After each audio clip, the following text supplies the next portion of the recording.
My mother-in-law scrutinized the allergy test results with a piercing gaze. As soon as she confirmed our child's blood type, she erupted, "This is outrageous. This child can't be our son's. We all share the same blood type." She crumpled the test results in a fit of rage and hurled them to the floor. "I had my suspicions ever since you announced your pregnancy. You tricked our son into this." Calmly, I picked up the crumpled paper from the floor and examined it. Then I looked up and said, "Yes, mother-in-law, he's not your son's child. My name is Kay Forrester, 34 years old. I live with my husband, Jake, in a rented apartment in New York. Our relationship began as a workplace romance, and despite his busy schedule, Jake is a kind husband who actively helps with household chores. Even today, when I came home, Jake had washed the frying pan and dishes from breakfast." "Welcome back. Try not to push yourself too hard with the overtime. You won't be able to handle it, okay?" he said. "I'm home," I replied. "Yeah, I know. But I can't just ignore it. I can't help it." While changing into my loungewear in the bedroom, I caught a whiff of a delicious aroma wafting from the kitchen. Tonight's dinner was my favorite, Jake's special fried chicken. I grabbed a can of beer from the fridge and noticed a big circle around the 10th on the calendar. "Oh, I completely forgot. Next Friday is our 7th wedding anniversary. Let's go out for dinner. I feel like having French for a change." "I thought you might say that. I've already made a reservation at a French restaurant in Manhattan," Jake replied. "Really? Thank you. I'm so excited."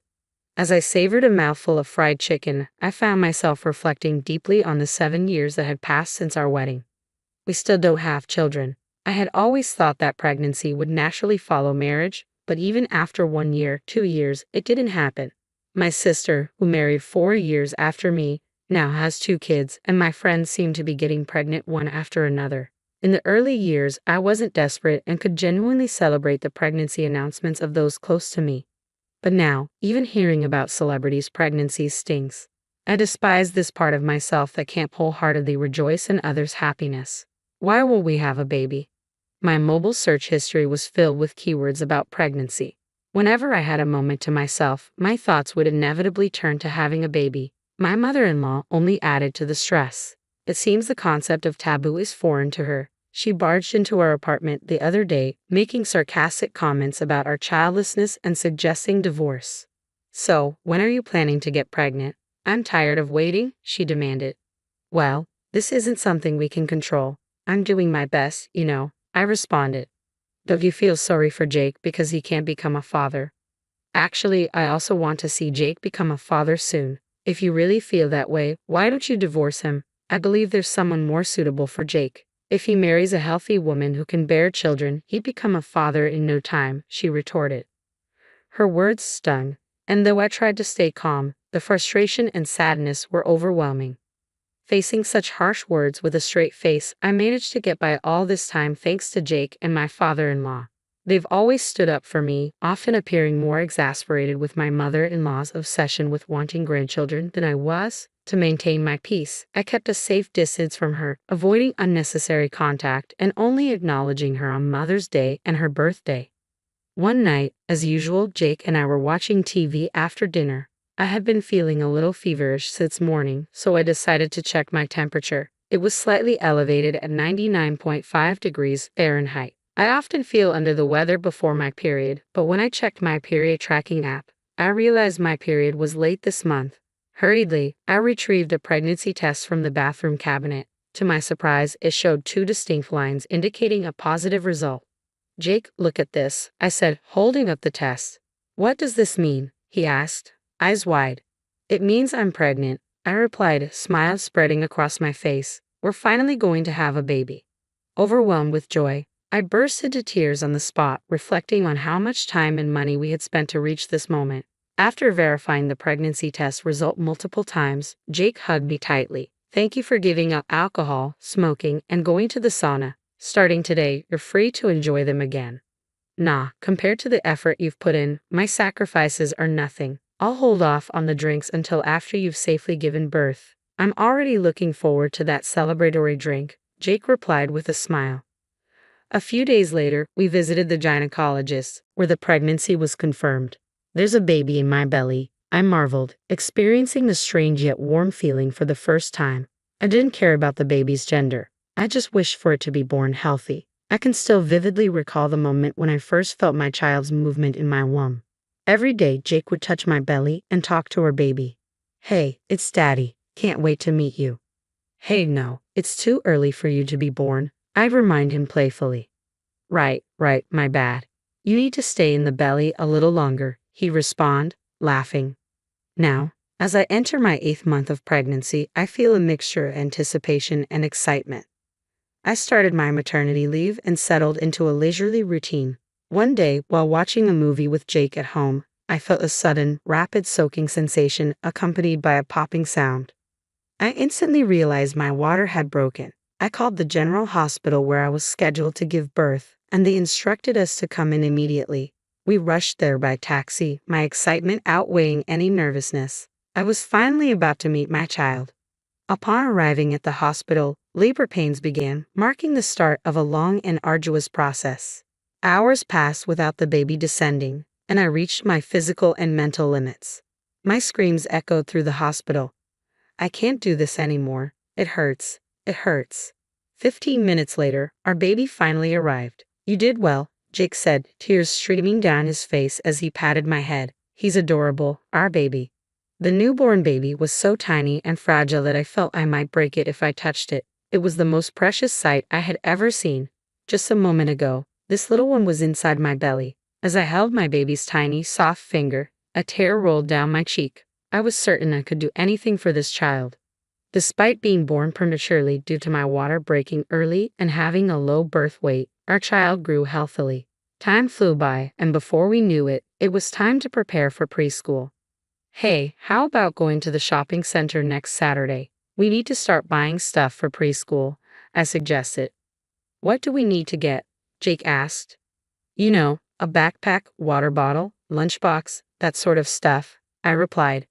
Don't they serve lunch at the preschool? He inquired. I think it depends on the place, right? Shouldn't we get an allergy test done before starting preschool? Huh? But we'll be packing lunch, right? Yes, but they provide snacks at preschool. Both of us have food allergies, don't we? We need to check if that has been passed on. You're right, it's a concern. Yeah, let's take our child for an allergy test soon. The following week, we took our child to the hospital for an allergy test. There was a section of the questionnaire asking if we wanted to check the blood type as well. Since the blood type check was free, we decided to go for it. The test results will be sent to us by email later. The world has indeed become very convenient. A few days later, when I returned from shopping, there was an envelope in our mailbox. The allergy test results had arrived. After washing my hands, I immediately opened the envelope to check the results. As expected, our child has a few food allergies. I felt a bit guilty about this, but it's okay. Jake and I have learned a lot about managing food allergies. There are many alternative and allergy-friendly foods available, and some children's allergic reactions lessen as they grow. I put the test results on the refrigerator door with a magnet so Jake could check them later. All right, I think I'll start preparing dinner, I said to myself. As I put away the groceries, the doorbell rang. Checking the footage of the front porch, I found my in-laws standing there unexpectedly. Frustrated by their unannounced visit, I opened the front door. Hello, father-in-law, mother-in-law. It's been a while. Okay, we're sorry for dropping by unannounced. I told Lisa that we should have informed you in advance, my father-in-law said. We don't need to inform anyone when visiting our own son's house. Now, please let us see our grandchild, my mother-in-law declared, barging in and spreading out the children's clothes and toys she was holding all over the living room.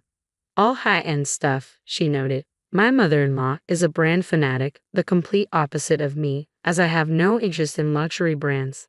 I started boiling water to make tea for my in-laws. Wait a minute, Kay, what are you doing? My mother-in-law asked. Oh, I'm just about to serve tea. Please wait a moment, I replied. I don't want to drink such cheap tea. Don't you have any other beverages? My mother-in-law said, striding confidently over to the fridge. But then she froze in front of it, her gaze fixed on the paper stuck to its surface. What's this? Oh, we thought of having an allergy test done before our child starts preschool, I explained. That's not what I meant. I'm talking about this blood type, she insisted. Ha! I followed her gaze to the blood type next to her child's name. It read type A. My mother-in-law's face turned beet red as she started yelling at me. Okay, you are the worst. Calm down, please, mother-in-law, I urged, trying to diffuse the tension. How can I stay calm? This is not our son's child. All of us are type O. With a burst of anger, my mother-in-law crumpled up the test results paper and threw it on the floor. I knew something was off when you announced your pregnancy. Okay, you cheated. I want you to divorce Jake. Of course, we'll be seeking compensation. I calmly picked up the crumpled test result paper from the floor, and then I was certain of something. Actually, mother-in-law, it's the other way around. Jake is not your son. Jake has type O blood. Upon hearing this, my mother-in-law became enraged, claiming it was impossible because both she and my father-in-law have type O blood, accusing me of lying. She insisted that their son should also have type O blood as per what she heard at the time of his birth. My mother-in-law wasn't aware that a newborn's blood type is not reliable and can change as they grow. Here's the proof, I said, seizing the moment to show her a piece of paper. It was the results of a blood test that my husband Jake had taken as part of our infertility treatment. His blood type unmistakably was A. Seeing this, my mother-in-law turned pale and silently sat down on a chair. She began to sweat coldly, obviously rattled. My usually quiet father-in-law spoke up.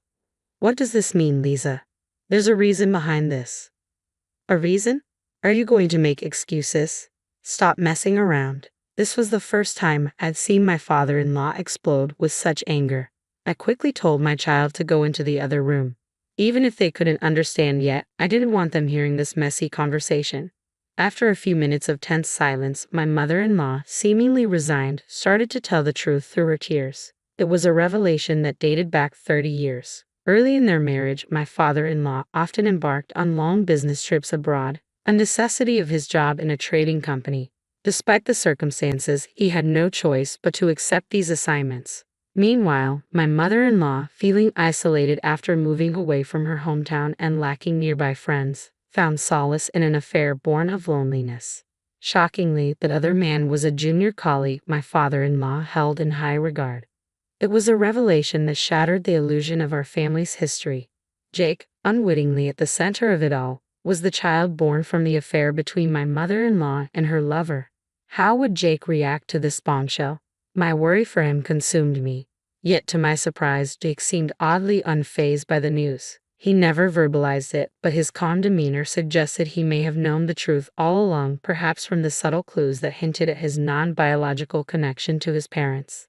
Since the day the shocking truth was revealed, I haven't crossed paths with my mother-in-law at all. There was one email from her, but I deleted it without a second thought.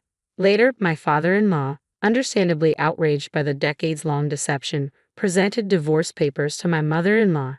It was a necessary step. With her history of infidelity, my mother-in-law had no grounds to refuse, and the divorce was finalized smoothly.